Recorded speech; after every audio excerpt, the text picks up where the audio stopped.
रोज बनाए खाकर अपने भाग को कोसे। रात को ही चुपचाप सो जाए लकड़ी का गड्ढा लेकर एक दिन रही थी अपने घर को आ रास्ते में एक मंदिर देखा।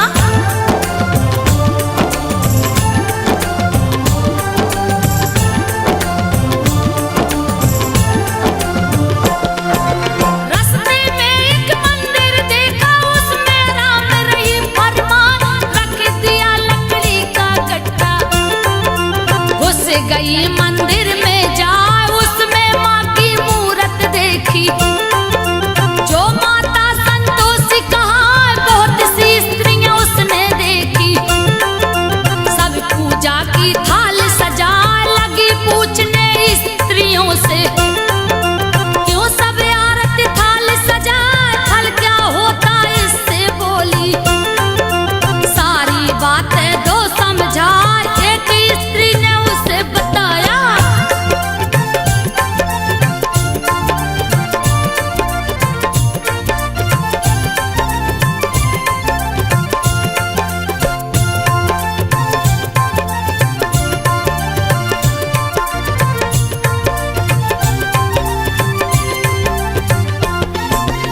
एक स्त्री ने उसे बताया सारी बात रही समझा।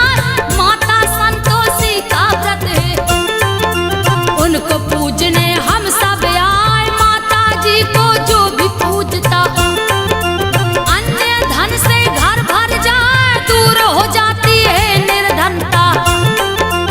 परिवार सुख शांति पाए जीवन में सुख शांति आती। मन वांछित फल सब पा जाए सदा सुहागन औरत रहती। कन्या मन के योग्य वर पाए सुख संपन्न हो जाते प्राणी।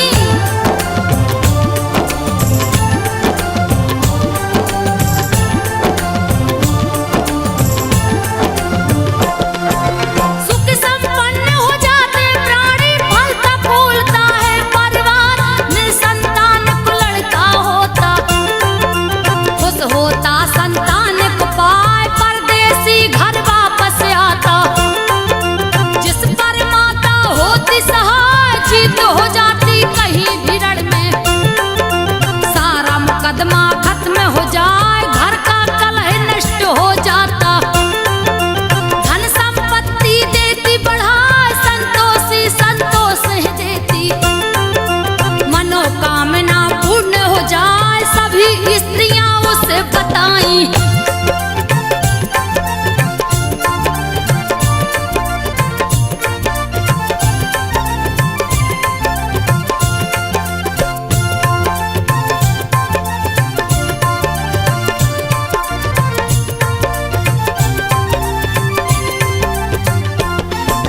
सभी स्त्रियां उसे बताई व्रत की विधि पूछी सिरनाए।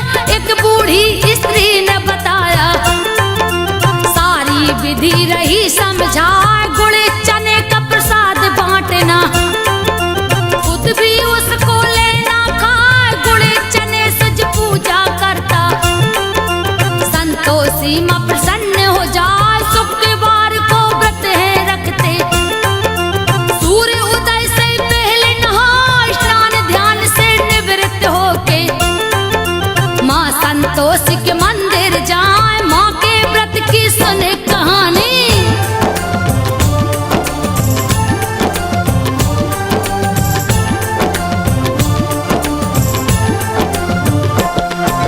माँ के व्रत की सुनो कहानी। जा मंदिर में ध्यान लगा मंदिर में यदि जा न सको तो घर में लो मूर्ति बनवाए। मूर्ति भी घर नहीं बने तो उनका फोटो लो मंगवाए। मंदिर छोटा घर में बनाकर माता की पूजा की जाए। खट्टी चीज को खाना नहीं है परिवार भी कोई न खाए। पूछ लिया माता के व्रत को सुन के विधि गई हर साल। करूंगी व्रत संतोषी माँ का।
अपने घर वापस जाए सुबह मित्रों को बतलाया।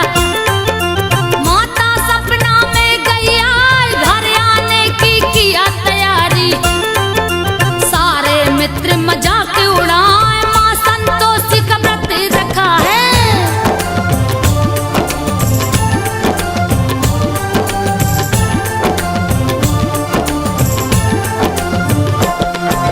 माँ संतोषी का व्रत रखा है, सारा सामग्री लिया जुटाए व्रत रखा है माता जी का। सारे ग्राहक धन लौटाए किया तैयारी घर आने की। पत्नी उसकी जंगल जाए बोझ हुआ लकड़ी का भारी। रखी है माँ के मंदिर जाए संतोषी माँ प्रकट हो गई। उसको बोली है समझा तेरा पति वापस आया है। देना सारी बात बता लकड़ी का गट्ठा जाके पटको।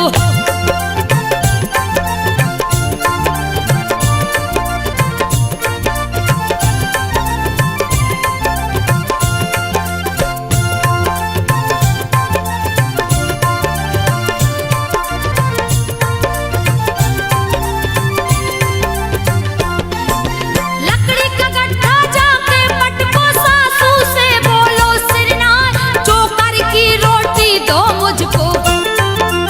आज गई हूँ बड़ी भुकाय खाली है नारियल की कटोरी। इसमें दो पानी मंगवा माता जी की सारी बातें। घर जा करके दिया सुनाए पति ने सारी बातें सुन के। माता से बोला सकुचाए कौन भिकारन है यह माता।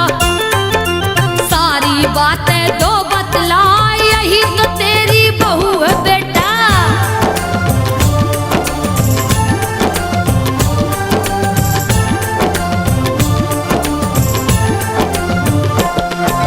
यही तो तेरी बहू है बेटा, लिया है ऐसा हाल बना। छोटा बेटा माँ से बोला चाबी दो मुझको मंगवाए, अब मैं दूसरे घर में रहूंगा।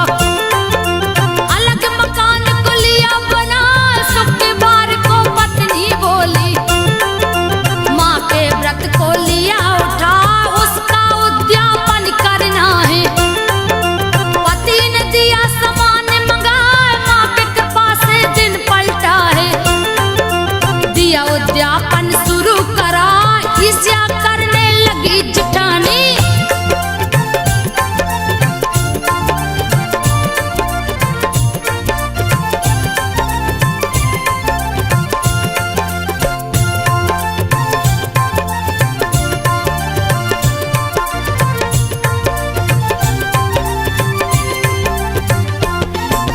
ईर्ष्या करने लगी जिठानी, बच्चों को है रही समझा जाके खट्टी चीज मांगना। किसी बहाने लेना खाए सबको खिलाई है जैसे ही। बच्चों ने दिया मुँह को फुलाए, नहीं दिया है उसने खटाई। पैसे को दे दिया है जाए, पैसा लेकर खरीद खटाई। सभी ने लिया है मुँह से लगा, उसके पति को पकड़ ले गए। राजा के सिपाही आए, माता का व्रत भंग हो गया।